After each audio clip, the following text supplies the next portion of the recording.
আমরা তিনটা কাজ করব। কয়টা? কার দিকে ডাকবো? আল্লাহর দিকে। ডাকার আগে নিজে ঠিক হবেন। ফজরের প্রথম জামাতে যেন আপনি থাকেন, ফজরের প্রথম কাতারে আপনি থাকবেন। যে কোনো মসজিদ পারে ঢুকো মসজিদে। মূর্খগুলো মসজিদের ভিতরে পর্যন্ত পার্থক্য সৃষ্টি করে দিয়েছে।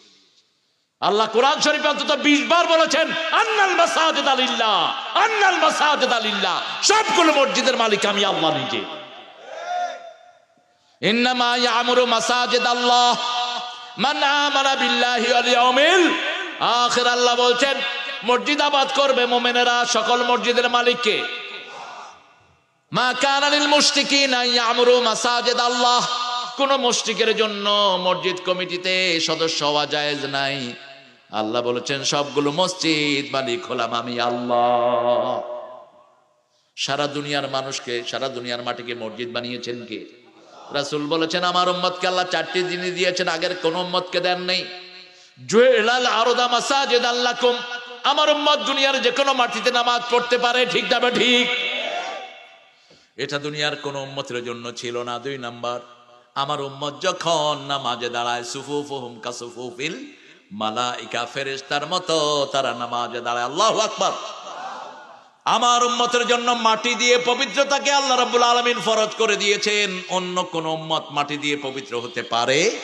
এই 3টা উম্মত আমার উম্মতের বৈশিষ্ট্য। আবার ইসলামে থাকার জন্য 3টা গুণ। কয়টা? 3টা। প্রথম হলো সালাত, 2 নম্বর কিবলা, 3 নম্বর জবাই। এই 3টা থাকলেই সে মুসলমান। আল্লাহু আকবার। এরপরে আল্লাহ রাব্বুল আলামিন বলছেন ইদফা বিল্লাতি হি আহসান।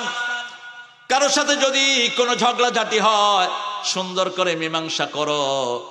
এমন ভাবে মীমাংসা করো যেটা আহসান তরিকা। যেমন রাসূল সাল্লাল্লাহু আলাইহি সাল্লামকে একজন কাফের এসে তলোয়ার ধরলো, মুহাম্মদ বলো তোমাকে বাঁচাবেন কে? রাসূল সাল্লাল্লাহু আলাইহি সাল্লাম বলেন আমাকে বাঁচাবেন কে? আল্লাহ। হাত কেঁপে তলোয়ার পড়ে গেল। রাসূল হাত ওই তলোয়ার তুলে নিলেন। এখন বললেন এবার বল তোকে বাঁচাবে কে? ওই মুশরিক বলতেছে আপনি। ওর তো আল্লাহ নাই। ওর কি নাই? আল্লাহ নাই। রাসূল সাল্লাল্লাহু আলাইহি সাল্লাম বললেন যা তোকে ছেড়ে দিলাম। এই হলো রাসূলের বদান্যতা। রাসূল সাল্লাল্লাহু আলাইহি সাল্লাম এক ইহুদির কাছ থেকে ধার নিয়েছেন কিছু পয়সা।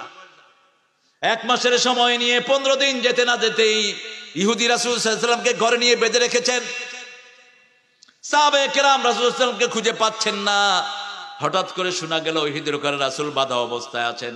এক আলী তো তাদেরকে খেয়ে ফেলার জন্য যথেষ্ট, ঠিক কিনা? সাহাবীদের ভয়ে ইহুদি কাঁপছে। রাসূল সাল্লাল্লাহু আলাইহি সাল্লাম যখন সাহাবায়ে কেরামের উপস্থিতি উপলক্ষ করলেন, তিনি বললেন আমার প্রিয় সাহাবীরা, এই মানুষটি আমাকে উপকার করেছে, তাকে কোনো ক্ষতি তোমরা করো না। আমি তার থেকে উপকৃত হয়েছি। হাতের বান খুলে দিয়ে ইহুদি দাঁড়িয়ে আছে। রাসূল সাল্লাল্লাহু আলাইহি সাল্লাম বললেন আমি 1 মাসের সময় নিয়ে তোমার কাছে টাকা ধার করেছি, 15 দিন না যেতেই ব্যবহার কেন তুমি আমার সাথে করলে? ইহুদি বলছি ইয়া রাসূলুল্লাহ, আমি পরীক্ষা করতে চেয়েছি আপনি আসল নবী না নকল নবী। আমার এখানে কিন হয়েছে আপনি সত্য নবী। আমি পড়ে নিচ্ছি লা ইলাহা ইল্লাল্লাহু মুহাম্মাদুর রাসূলুল্লাহ সাল্লাল্লাহু ইদফা বিল্লাতি হি আহসান। কারণ আহসান কাজের জন্য আপনাকে সৃষ্টি করেছেন কে?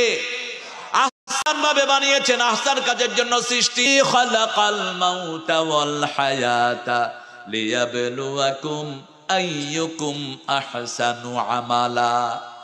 আমি তোমাদেরকে জীবন এবং মৃত্যু সৃষ্টি করেছি, মৃত্যু এবং জীবন সৃষ্টি করেছি। আমি দেখতে চাই সবচেয়ে ভালো আমল কে করে। এবং সবচেয়ে ভালো আমলের লিস্ট দিয়েছেন কে? এই সূরা ফুসসিলাতের ভিতরে ভালো আমলের লিস্ট দিয়েছেন।